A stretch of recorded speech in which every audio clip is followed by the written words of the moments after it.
성령의 인도를 따르는 기쁨, 우리 부활절 이후에 우리의 기쁨들이 회복되고 있는데 오늘 네 번째 주제, 성령의 인도를 따르는 기쁨, 이 기쁨이 우리 안에 회복될 수 있기를 주의 이름으로 축복합니다. 4월 달에 우리 공기살인이라는 영화가 개봉이 됐습니다. 실제로 우리나라에서 있었던 일인데 90년대 초반부터 2011년까지 이 가습기 첨가제, 가습기를 살균하는 용도로 첨가제가 많이 판매가 되었는데 그 첨가제 안에 인간의 폐를 섬유화시키는, 딱딱하게 굳게 만드는 아주 나쁜 화학 물질이 들어 있었던 것이죠. 그래서 신고된 사망자만 1,740명, 폐에 부상을 입고 장애를 입은 분들이 5,900명이 넘고요. 비공식적으로 사망하신 분들은 2만 명이 넘을 것으로 그렇게 추정이 되고 있습니다. 저도 2006년, 7년경에 제가 이걸 쓴 기억이 있습니다. 열심히 사용하지는 않아서 저도 큰 화는 면한 것 같은데 우리 다 한 번씩은 다 집안에 가습기 켤 때 써본 적이 있었을 거예요. 그런데 많은 사람들이 그 제품을 믿고 사용했었던 이유가 있습니다. 믿고 따를 만한 조건이 있었던 것이죠. 옥시나 애경과 같은 아주 굵직한 대기업에서 그 비슷한 유사한 성분을 가진 제품들을 저마다 만들어서 팔기 시작했고, 또 나라에서 그 제품이 안전하다라고 시험 성적서를 내줬기 때문에 그 제품이 불티나게 팔렸던 것입니다.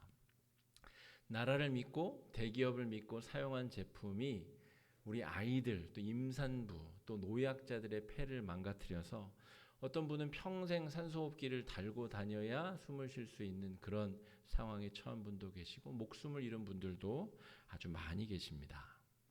오늘은 우리가 성령의 인도를 따르는 기쁨이 회복되기 위하여 우리 안에 하나님을 향한 신뢰, 온전한 신뢰가 있어야 성령의 인도하심을 따르게 되는데, 우리가 나라를 믿었다가 실망하기도 하고 후회하는 일이 겪기도 하고 내가 믿고 신뢰했었던 사람들이 우리를 실망시키는 일도 많았는데, 우리가 혹시 그런 사람들을 대하듯이 성령의 인도하심을 그렇게 대하거나 성령의 인도하심에 우리가 별 기대를 가지고 있지 않은 그런 모습은 없는지, 성령을 신뢰하며 나아가는 기쁨이 우리 가운데 부활처럼 새로워지는 은혜가 가득 넘치기를 주의 이름으로 축복합니다. 바울이 2차 전도 여행을 지금 떠났습니다. 출발했습니다. 1차 전도 여행을 잘 마치고 바나바라고 하는 사람과 같이 1차 전도 여행을 마치고 2차 전도 여행을 이제 떠나게 되는 상황에 다툼과 갈등이 있었습니다. 바나바는 원래 평화주의자거든요. 모든 사람들 아우르고 화평하게 하는 사람인데 바울과 크게 다툼이 일어났어요.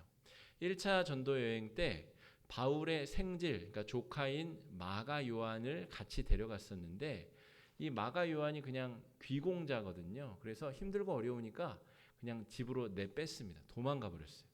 그래서 2차 전도 여행 때 또 마가를 데려가자고 하는 바나바와 그럴 수 없다, 또 우리를 힘들게 할 것이므로 저자는 우리가 데려갈 수 없다, 그러다가 대판 싸우고 두 방향으로 선교행을 따로 가기로 그렇게 결정을 했습니다. 그리고 바나바는 1차 전도여행 루트를 따라서 그대로 가고 바울은 전혀 다른 루트로 2차 전도여행을 지금 출발하여 떠나게 되었다라고 하는 것이죠.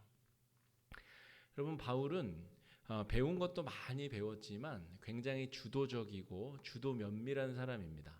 그래서 뭔가를 진행하고 계획할 때 준비를 철저히 하고 그 일정에 맞춰서 착착착 진행하는 그런 특징을 가진 사람이에요. 굉장히 냉정한 이성적 판단 능력.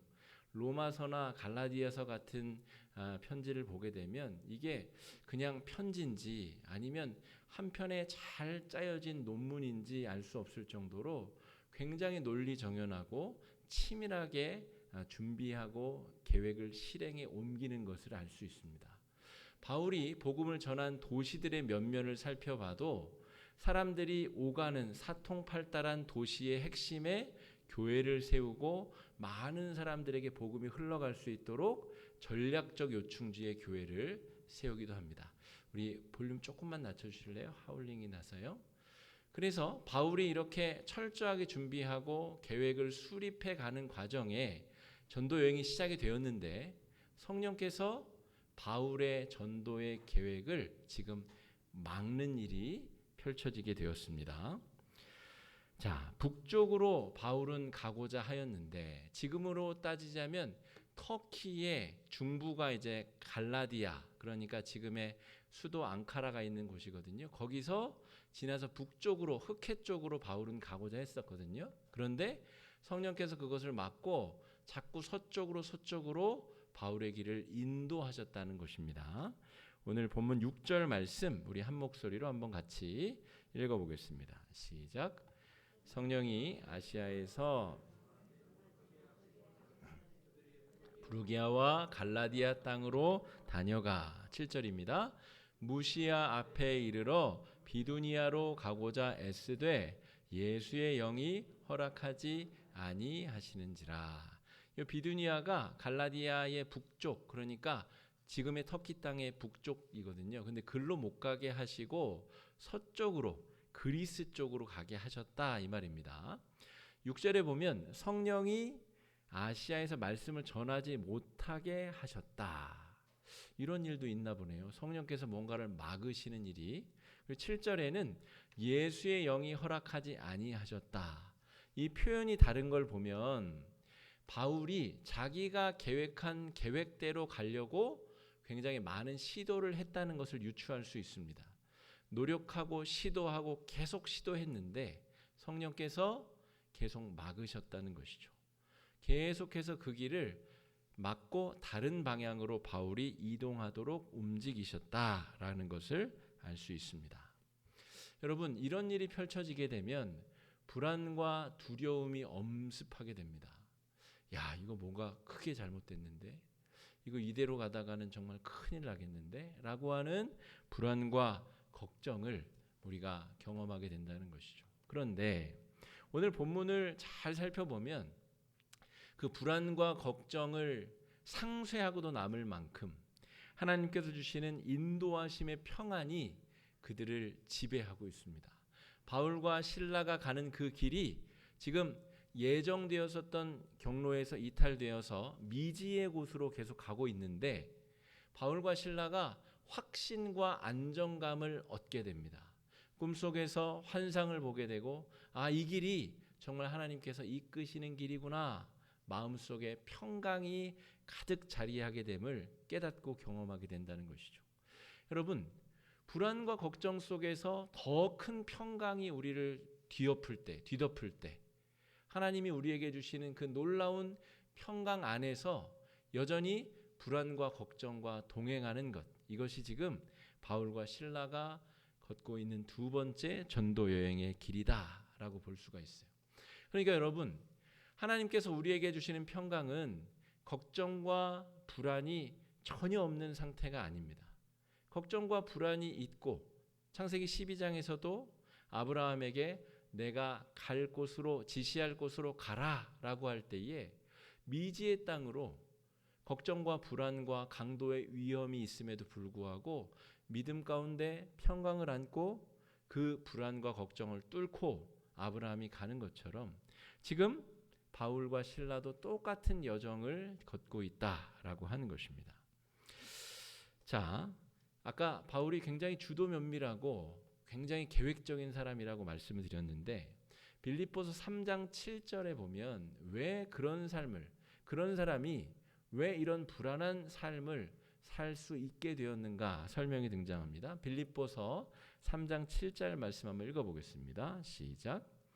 그러나 무엇이든지 내게 유익하던 것을 다 해로 여길 뿐더러. 당시의 바울은 굉장히 많이 배운 사람이었습니다. 최고의 석학으로부터 사사를 받은 학자였고 행위로서는 바리새인 중에 바리새인이었고 이 전체 유대인 중에서 상위 1%, 0.5% 안에 들 만한 사람이었다는 것이죠. 그런데 성령의 이끄심을 받으면서 내 계획과 달리 성령의 이끄시는 삶을 살다 보니 내게 유익하던 것들, 내게 가득하던 그 지식을 다 해로 여기게 되었다. 우리가 지금 새벽에 옥중서신 말씀 묵상하고 있잖아요. 이 빌립보서는 감옥에서, 그러니까 바울의 이 인생 말년에 로마에 있는 감옥에 투옥되었을 때 쓴 책이기 때문에 내 인생을 다 돌아보니 그 많던 지식이 성령의 인도하심 가운데서는 별 쓸모가 없었더라라고 고백하고 있다는 것이죠. 8절 9절 말씀도 읽어보겠습니다. 시작. 내가 그를 위하여 모든 것을 잃어버리고 배설물로 여김은 그리스도를 얻고 그 안에서 발견되려 함이다. 나의 많은 지식과 경험과 내 유능한 계획력과 추진력을 다 배설물로 버려버렸을 때에 예수 안에서 내가 발견되는 은혜, 그 발견되는 은혜 가운데 깨달아지는 새로운 기쁨과 평강과 은혜를 지금 바울이 노래하고 있다 하는 것이죠. 그래서 여차저차 서쪽으로 가다가 드로아라고 하는 이제 해안 도시에서 바울이 꿈을 꾸게 됩니다. 밤에 꿈에서 환상을 보게 되는데 거기서 마게도니아 사람이 마케도니아, 이 성경 번역에는 마게도니아로 되어 있는데 마케도니아 이 지역에 복장을 한 사람이 그리스 사람이 꿈에 나타나서 건너와서 우리를 도우라라는 환상을 보게 된다는 거죠. 그제서야 바울이 정말 이제 이 길이 성령께서 이끄시는 길이 맞구나라고 인정하게 되었다. 10절에 그렇게 써 있습니다. 그러니까 이 말을 근거로 잘 생각해 보세요. 지금 갈라디아는 터키의 중부 지방에서 서쪽으로 해안가까지 오는 동안 바울도 확신이 없었다는 말이에요. 성령이 막으셔서 가고는 있는데 이게 성령이 이끄시는 길인가? 확신이 없다가 드로아라는 해변 도시에 가서야 드디어 환상을 보고 확신을 얻게 되었다. 여러분, 바울이 이 정도면 우리는 혼란 가운데 성령의 인도를 따라가는 것이 정상적인 것입니다. 하나님이 땅바닥에 큰 글씨로 써서 내 인도를 따르라 이렇게 보여주시면 우리가 따를 것 같죠. 그런데 예수님 시대에 예수님을 보고 예수님이 베푸신 기적을 보고도 예수님 믿지 않았던 사람들이 있는 걸 보면 성령님이 아무리 명확하게 우리에게 사인을 주셔도 우리의 이 의심 많고 이 불안한 마음은 그 성령의 말씀하심을 알아차리지 못할 가능성이 높다는 것이죠. 그래서 여러분, 민감성이 필요한 것입니다. 확실한 증거보다 성령의 이끄심에 민감한 태도로 나아갈 때에 우리에게 확신도 주시고 약속도 보여주시고 하나님께서 분명한 어떤 상황을 우리 앞에 보여주시는 일이 펼쳐진다라고 하는 것입니다. 자, 그래서 이제 마케도니아로 이제 건너가게 됩니다. 바다를 건너. 원래 예정이 없었어요. 바다를 건너 그리스로 갈 계획은 없었거든요. 그런데 바다를 건너 마케도니아 빌립보라는 도시에 도착하자 새로운 복음을 전하는 길이 열리게 되었습니다. 전도의 새로운 길과 방법이 열렸다는 것이죠.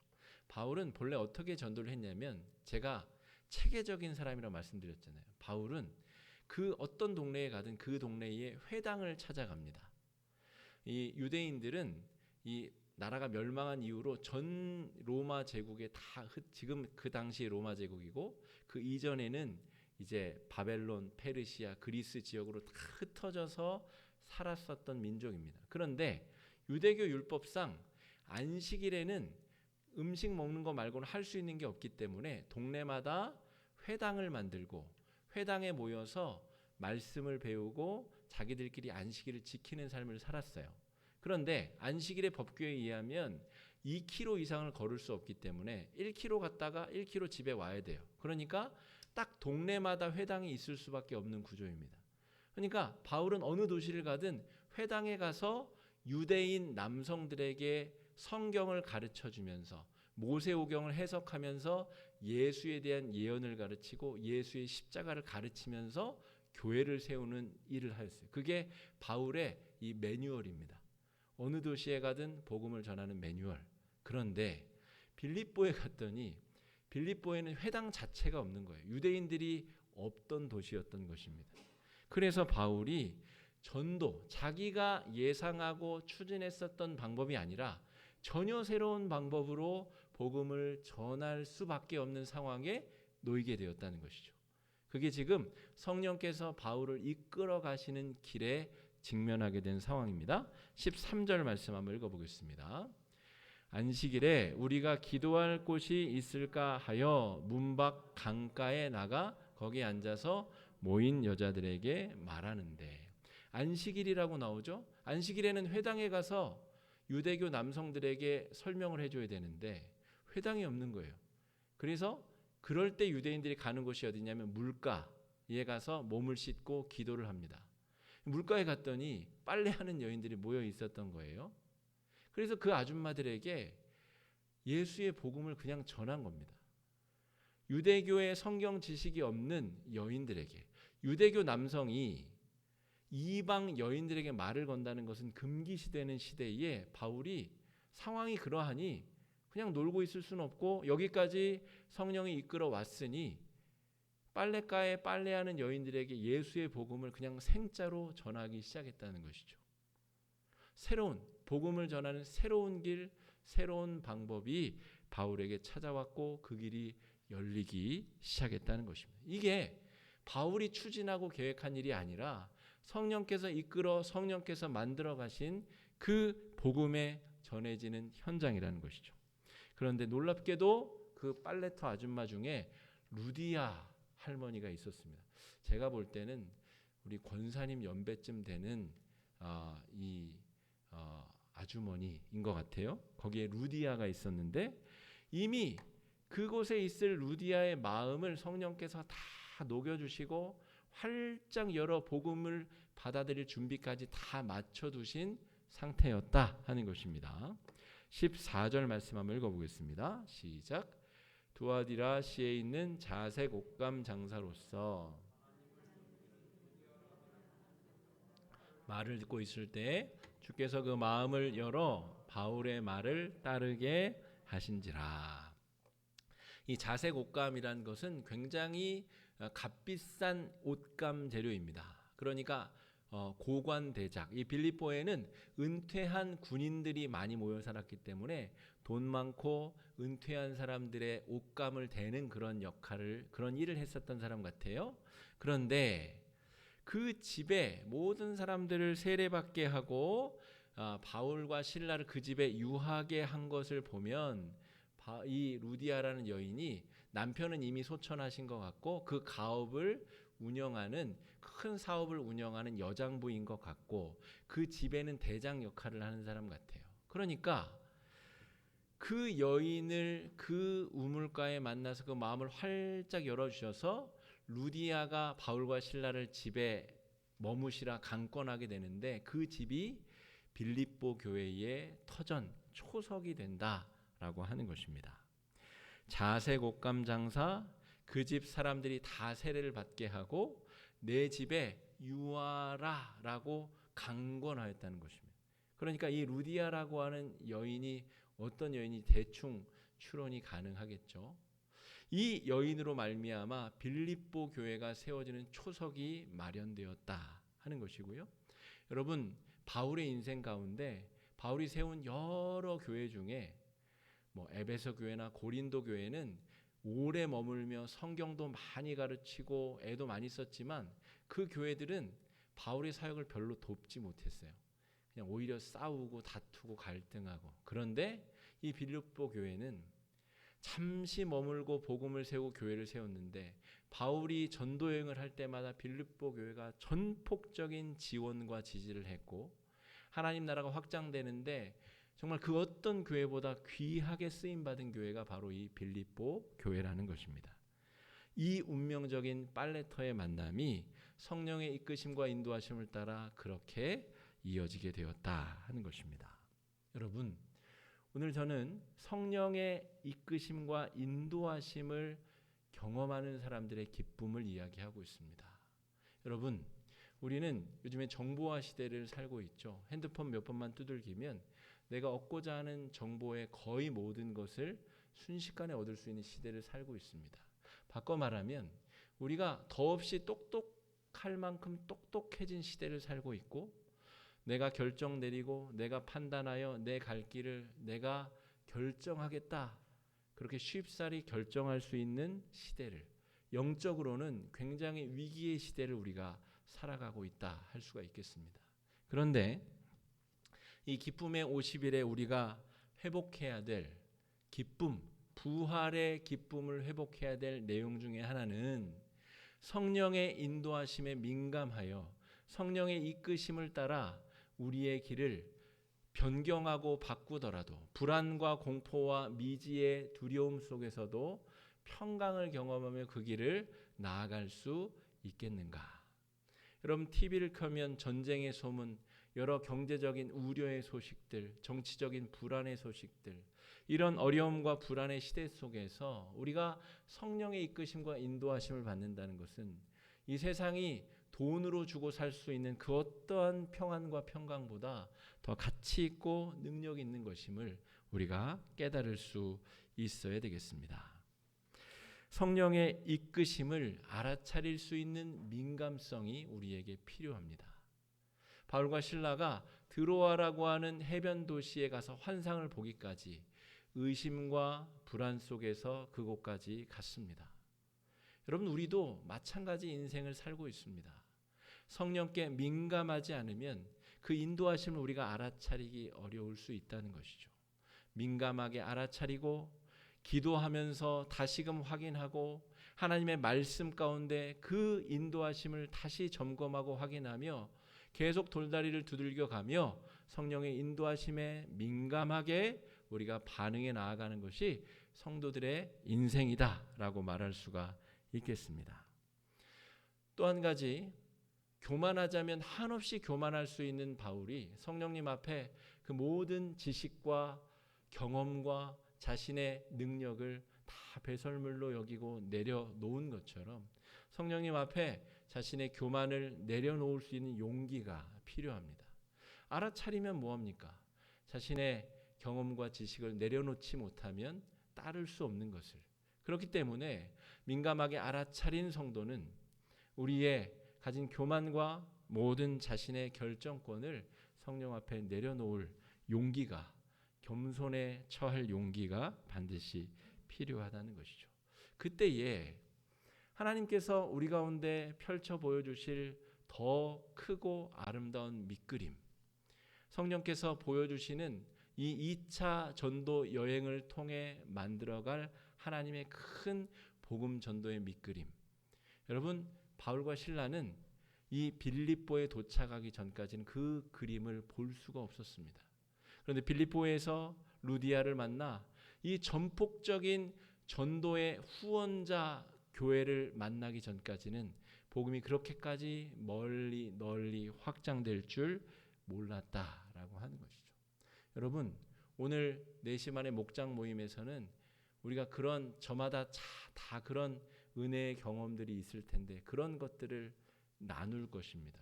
저도 간증이 나눌 것은 너무 많지만 제 사적인 간증을 설교 시간에 나누는 것은 옳지 않기에 목장 모임에 나누고자 합니다. 여러분, 우리 안에 이미 이런 인도하심, 이런 은혜를 경험하신 기억들이 얼마나 많이 있습니까? 이 경험들을 토대로 우리는 다음 걸음을 걸을 수 있어야 되는 것이죠. 성령께서 이끌어 주셨을 때에 위험을 막아주시고 보호해주시고 선한 길로 인도해주시고 내가 가진 그릇보다 더 큰 일을 하게 하신 그 하나님의 성령의 거룩한 인도하심 가운데 자기 자신을 드릴 수 있어야 되겠습니다. 성령의 인도하심을, 그 기쁨과 회복을 경험하고 누리실 수 있는 귀한 한 주가 되시기를 주의 이름으로 축복합니다. 이 시간에 말씀 의지해서 함께 기도하시겠습니다. 주님, 혼란과 걱정과 근심이 우리 앞에 가득하지만 성령의 인도하심에는 우리가 너무나 둔감하지 않았나? 우리가 컴퓨터를 열어 정보를 파악하기에는 빨랐어도 하나님의 뜻을 구하는 데는 느리고, 하나님께서 말씀하여 주셔도 불순종하고 내 교만과 아집을 내려놓지 못한 것이 얼마나 많은지 주님 이 시간에 깨달아지게 해달라고 이 시간에 함께 기도하며 나아가겠습니다. 기도하겠습니다.